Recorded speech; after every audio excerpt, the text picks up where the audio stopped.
বিষয়বস্তু এনেছেন illegal ইমাইগ্রেন্ট issue, সেটা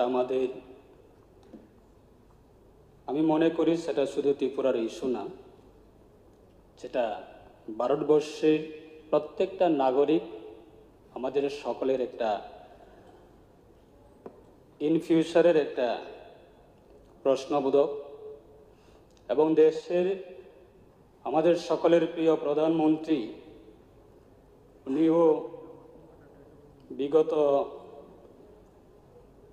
মাসে বিভিন্ন রাজ্যে উনি যখন বিভিন্ন সরকারি অনুষ্ঠান বা পলিটিক্যালি প্রোগ্রাম বিভিন্ন জায়গাতে ওনার মাধ্যমে ইলিগাল ইমাইগ্রেন্ট ইস্যু সেটা নিয়ে খুব সিরিয়াস দেশের প্রধানমন্ত্রী। এবং বর্তমান সময়ে আমাদের রাজ্যের সরকার এবং আমাদের মাননীয় মুখ্যমন্ত্রীর নেতৃত্বে এই বিষয়টা অত্যন্ত আমাদের রাজ্যের সরকার খুব গুরুত্ব দিয়ে কাজ করছে এবং খুব সিরিয়াস নিয়ে আজকে এই যে আমাদের ইলিগাল ইমাইগ্রেন্ট ইস্যু, সেটা আমাদের ত্রিপুরা দুইটি আঞ্চলিক রাজনীতি দল আমরাও গত এক মাসের আগে ইলেকশন কমিশন অফ ইন্ডিয়া ওনারা যখন মিটিং ডেকেছে আমাদেরকে, সে জায়গাতেও আমাদের অপিনিয়ন রাখা হয়েছে। ইলিগাল ইমাইগ্রেন্ট ইস্যু সেটা আমাদের রাজ্যের জন্য একটা ভয়ঙ্কর পরিস্থিতি আগামী দিনের জন্য। শুধু বিভিন্ন আমাদের সদস্যরা আজকে এই আলোচনাতে অংশগ্রহণ করেছেন, বিভিন্ন অপিনিয়ন রেখেছেন। এই ইলিগাল ইমাইগ্রেন্ট ইস্যু সেটা আগামী দিনের জন্য আমাদের যারা রাজনৈতিক দল যারা আছেন আমাদের মধ্যেও সেটা একটা পলিটিক্যাল ইস্যু হয়ে দাঁড়াতে পারে। এবং বর্তমান পরিস্থিতিতে সেটা আমরা দেখছি যে আগামী দিনে আমাদের যারা এভরি পলিটিক্যাল পার্টি যারা নেতৃত্বরা আছেন আগামী দিনের জন্য সেটা রাজনীতিক বিভিন্নভাবে মানুষের কাজ করার ক্ষেত্রে সেটা একটা ইস্যু হয়ে দাঁড়াচ্ছে। এবং সেটাকে অত্যন্ত আমাদের অপিনিয়ন বা আমাদের দলের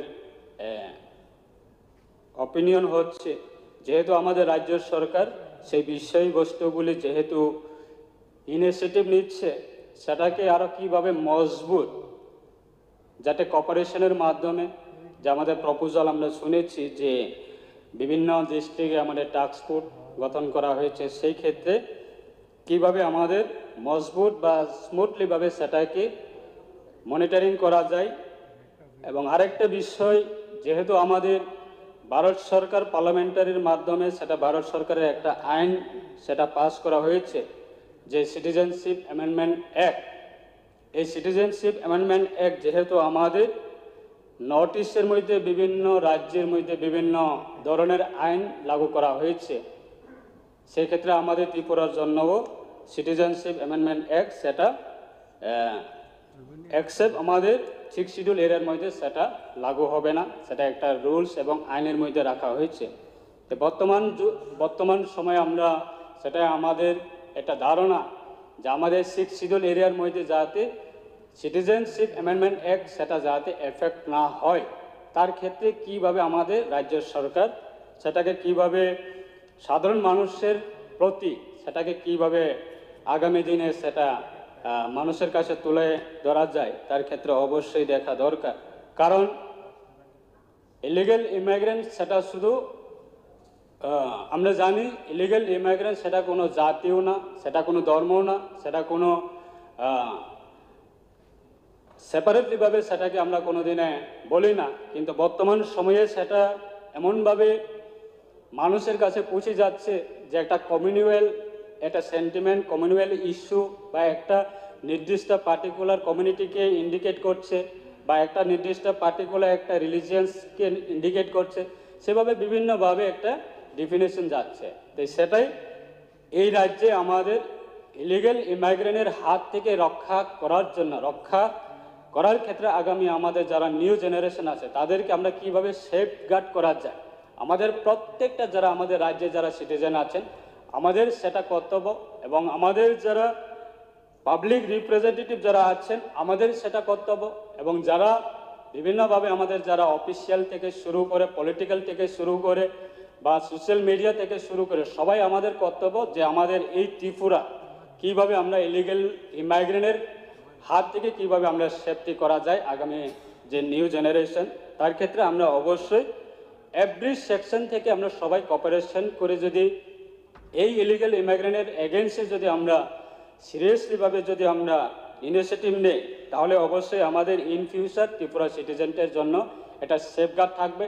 পলিটিক্যালের ক্ষেত্রে হোক, ধর্মের ক্ষেত্রে হোক, কমিউনিটির ক্ষেত্রে হোক বা রিলিজিয়নের ক্ষেত্রে হোক, তাই সেটাকেই আমরা আগামী দিনে যাতে এনশিওর করা যায় সিটিজেন্স অফ আমাদের স্টেটে বা আমাদের ভারতবর্ষের প্রত্যেকটা নাগরিকদের আমাদের এনশিওর থাকতে হবে, এনশিওর করতে হবে, এবং আমাদের স্টেটের যারা সিটিজেন আছেন আমরা সবাই এনশিওর থাকতে হবে। কারণ ইলিগেল ইমিগ্রেন্ট ইস্যু সেটা অত্যন্ত এটা ভয়ঙ্কর। আপনার জমিনও কেড়ে নিতে পারে, আপনার পলিটিক্যাল রাইটও কেড়ে নিতে পারে, আপনার সরকারি সুযোগ সুবিধা থেকে সমস্ত জিনিস থেকে আপনার হাত থেকে কেড়ে নিতে পারে।